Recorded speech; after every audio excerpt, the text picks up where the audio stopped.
एक बूढ़ी माँ की दर्द भरी कहानी।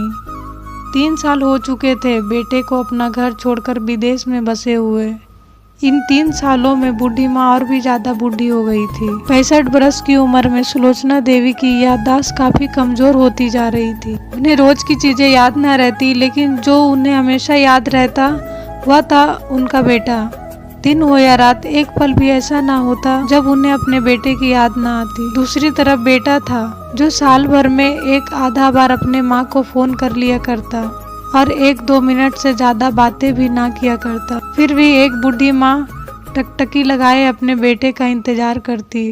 एक दिन बेटे का विदेश से फोन आया। मैं अगले हफ्ते गाँव आ रहा हूँ माँ, तुम्हें लेने। अब हम सब साथ में ही लंदन में ही रहेंगे माँ। तुम्हारी बहू कह रही थी माँ को यहाँ पर लेकर आ जाओ, बेचारी अकेली परेशान होती होगी। माँ की बूढ़ी सूखी आंखें आंसुओं से भीग गई। कमजोर शरीर के नस नस में खुशी की लहर दौड़ गई। बेटे और बहू का अपने प्रति प्रेम देखकर माँ का मन खुशी से भर गया। बेटे ने कहा, माँ तैयार रहना माँ, मुझे ज्यादा दिन छुट्टियाँ नहीं है। जिससे जितने पैसे लेने हैं लेकर रखना, तब तक मैं प्रॉपर्टी डीलर से बात कर लेता हूँ घर के लिए। हाँ माँ, गांव का घर हमें बेच देना पड़ेगा। अब साथ में ही रहने वाले हैं तो वहाँ पर घर रखने का कोई मतलब नहीं है माँ, बेटे ने कहा। बुढ़ापे की वजह से ठीक से चलने में अक्षम माँ ने पूरे मोहल्ले में घूम घूम कर अपनी इस खुशखबरी सबको सुनाया। सभी को खुशी हुई। सबको लगा माँ जी के आखिरी दिन अपने परिवार के साथ खुशी से बीत जाएंगे। घर वापस आकर माँ ने अपने घर के कोने कोने ऐसे देखा जैसे वह अपने दूसरे बेटे को देख रही हो। देखे भी क्यों ना, उस घर को अपने बेटे से कम थोड़ी समझा था। अपने पति के साथ 40 साल ही तो बिताए थे, लेकिन अब मजबूरी थी। बुढ़ापे के आखिरी साल बेटे और बहू के साथ बिताना चाहती थी। दिल पर पत्थर रखकर बेचने के लिए माँ तैयार हो गई।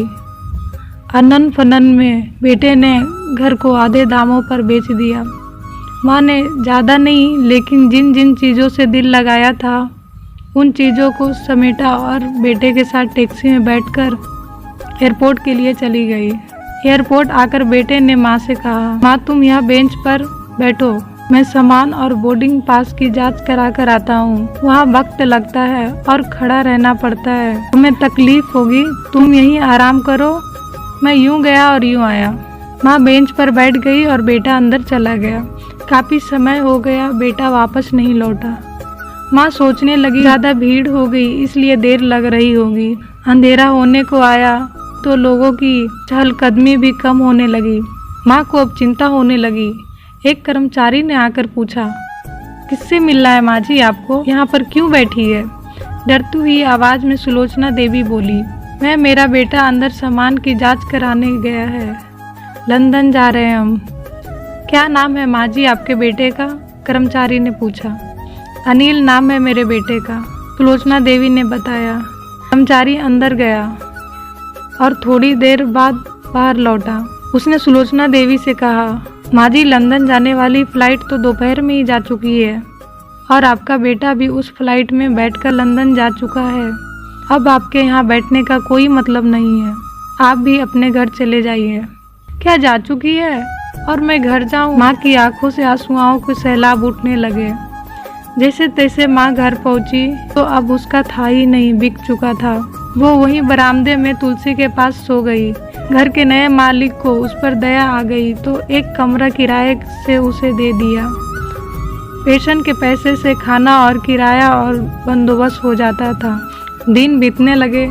कुछ दिनों के बाद घर के नए मालिक ने सुलोचना देवी से कहा, माँ जी आप अपने रिश्तेदार के यहाँ पर जाकर क्यों नहीं रहती? इस उम्र में आपके लिए वही अच्छा होगा। अच्छा तो होगा, लेकिन अगर मेरा बेटा वापस आया तो उसका ख्याल कौन रखेगा? मेरा बेटा बहुत भोला है, उसे अपना ख्याल रखना बिल्कुल नहीं आता। मैं कहीं नहीं जाऊंगी, क्या पता कब उसे मेरी ज़रूरत पड़ जाए। माँ ने कहा, दोस्तों सच बता रहा हूँ। माँ की ऐसी बातें सुनकर मेरी आंखों में आंसू आ गई। किसी ने सच ही कहा है, पूत कपूत हो सकता है लेकिन कभी माता को माता नहीं होती।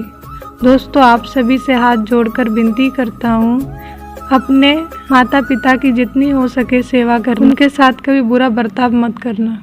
हमारा वीडियो पसंद आया हो तो लाइक एंड सब्सक्राइब करें।